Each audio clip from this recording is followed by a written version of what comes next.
Gandang araw po sa inyong lahat. Ayan po, pinag-uusapan po namin no, ang dayaan no at maraming ikinwento ang ating mga kaibigan dahil sinabi po nila no na itong PDP laban talaga ay talagang nanalo. Sila talaga yung totoong nanalo. Kaso po ay nadaya lang po. Talagang 100% po talaga ang pangdadaya po no. At itong si Garcia, napakasinungaling talaga. Ayan, kaibigan, no? Marami kaming katanungan, kaibigan, at panoorin nyo po, no? Panoorin nyo po itong pag-uusapan namin ngayon, simula hanggang dulo. So, ayan, mapagpalang araw sa iyo, kaibigan. Opo, ayan. Ang aking mga kaibigan po ay nagpaabot po ng pagbati po sa inyo ng magandang araw.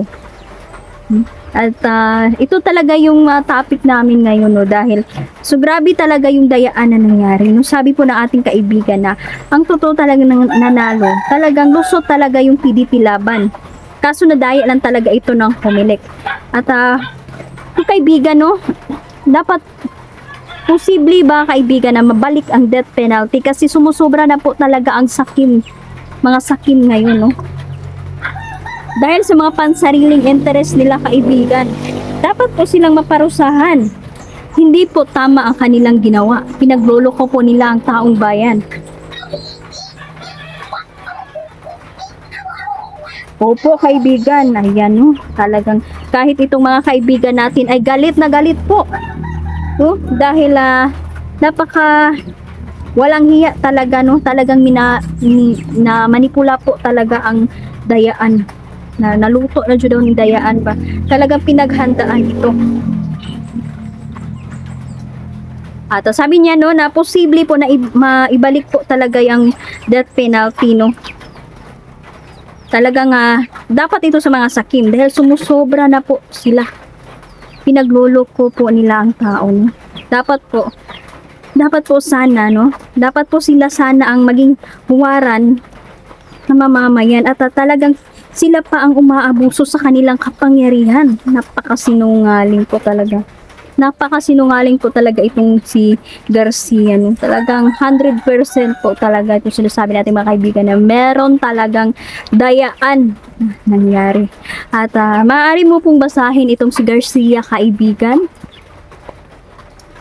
Ano po ang masasabi niyo po sa pagkatao ng taong ito?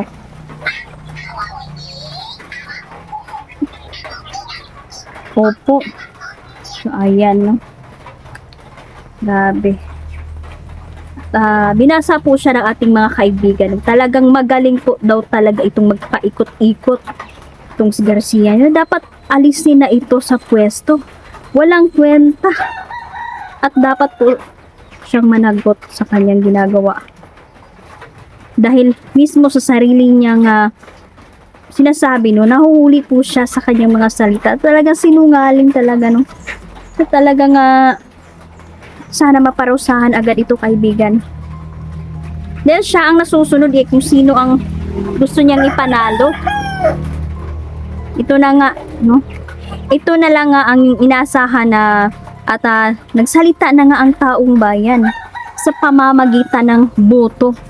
Dahil sa totoo lang po, ayaw na po ng tao ng impeachment.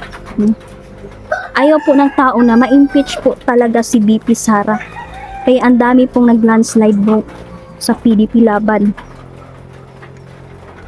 At isa pa, maiba tayo, no? Nakakaloka dahil ibis yung budget ang 2025 ang usisahin nila dahil napakalaking nadali ng mga kawatan na dapat talagang maparusahan. Pero mas doon sila nakatutok sa impeachment ni BP Sara. Agang giduot jud nila ang mga Duterte ba. Pero kapag pinipilit po nila yan, sabi natin mga kaibigan, ay ilalahad talaga ni BP Sara ang ebidensya. Malaking ebidensya at talagang ikagugulat ito ng mga tao. Kaya humanda na po ang mga bangag, no? Dahil hindi sa lahat ng panahon ay papabor sa kanila ang panahon. Galit na po ang taong bayan, tama na po ang kanilang paikot-ikot sa mga tao. Tama na dahil ang mga tao ngayon ay gising na at ayaw na po nilang maloko. Alam na po nila kung sino ang nagsasabi o sino ang nasa tama. Sinungaling pala talaga nitong Garcia na to. Alam nyo kasi kaya po sila nagkakandara pa, no? Dahil kanya-kanya pong nakaw ng pera, kaya gusto nila lahat makaupo sa posisyon. Dahil madali lang po kumita ng pera at madali lang po ang magpayaman kapag nasa posisyon ka na. At hindi sila umupo para maglingkod sa bayan. Totoo niyan, sakin sila sa pera. Gusto nilang magnakaw.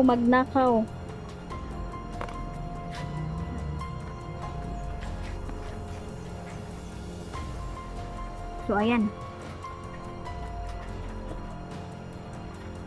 Wag po tayong mag-alala, sabi natin kaibigan, no? Dahil mananagot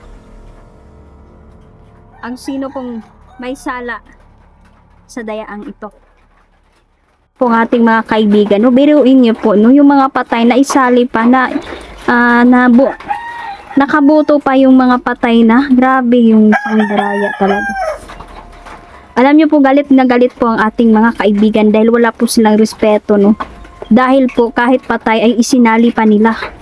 Nako, may parusa ang taong ito. Wala siyang respeto dahil sa kanyang kasakiman, pansariling interes lang ang kanyang inuuna. Ngayon magsisisi siya dahil ang mga kaibigan natin ay isa sa mga nanggagalaiti sa galit ngayon. So, kaibigan, kayo na po ang bahala. Hihilingin ko po ang parusa para po sa kanila. Wala na pong konsensya ang mga taong ito. Wala po silang respeto, no? At itong taong ito, magaling talaga itong magpaikot eh. Magaling. Pero hindi siya nakalusot. Kasi inuusig po siya ng taong bayan ngayon.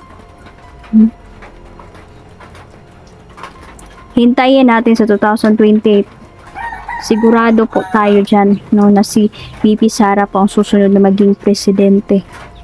At lahat po ng bumangga sa mga Duterte, no, ay hindi po talaga nanalo, no. Kaya ngayong sabi natin mga kaibigan, marami talagang kaalyado ni BBM ang magsisilipatan. At alam nyo naman, no, na ang kampo nila VP Sara, hindi po sila namimili ng mga kaalyado po nila. So ayan, maraming salamat po. At mamaya po update po tayo dahil meron pong babala ang ating kaibigan, no. Papasalamat po pala ako, no. Shoutout po pala, no, sa inyong lahat, lalo na po kami Masusa, no. Ma'am Marlene, sa inyong lahat, no. Wag po kayong mag-skip ng ads. Ako po ay patuloy po na tumutulong po sa mga bata, no. At susunod na pasukan po at pag-aaralin ko po sila, no. Kami tulong-tulong kami. So ayan, hihiling ko po na wag po kayong mag-skip ng ads. Salamat po sa lahat po ng mga nanonood, sa mga sumusuporta, sa inyong lahat. Hindi ko man kayo maisa-isa. Tita Dailin, shoutout po. Tita Imelda, so ayan, Imelda Doki, Ma'am Trisha, Nanay Ivy, at Tita Elena, Ate Shai, kumusta po? Salamat po. At maraming salamat sa patuloy niyo pong suporta, no. Sa mga nagpapa-shoutout, no, babasahin ko na lang po. Nakalimutan kong maglista. So, salamat po, no. patuloy po kayong nandyan. So, ayan, ang mga kaibigan ko po ay tutulong sa atin no, para sa mga babala po at hindi po sila magsasawa na tumulong po sa atin. Ngayon po, ay hindi po talaga maganda po ang panahon ngayon. Kaya pinapakalma po kami. Hindi muna kami mag-e-explore. Pero wag po kayong mag-alala dahil si Sholo po ay makukuha po namin sa lalong madaling panahon at pinaplano na po namin yan ni Niljan. Wag po kayong mag-alala at maghintay po kayo sa update namin kay Sholo kasi nag-late upload din po kami dahil noon lang po yung kalaban natin. So ayan, maraming salamat po. Mag-ingat po kayo.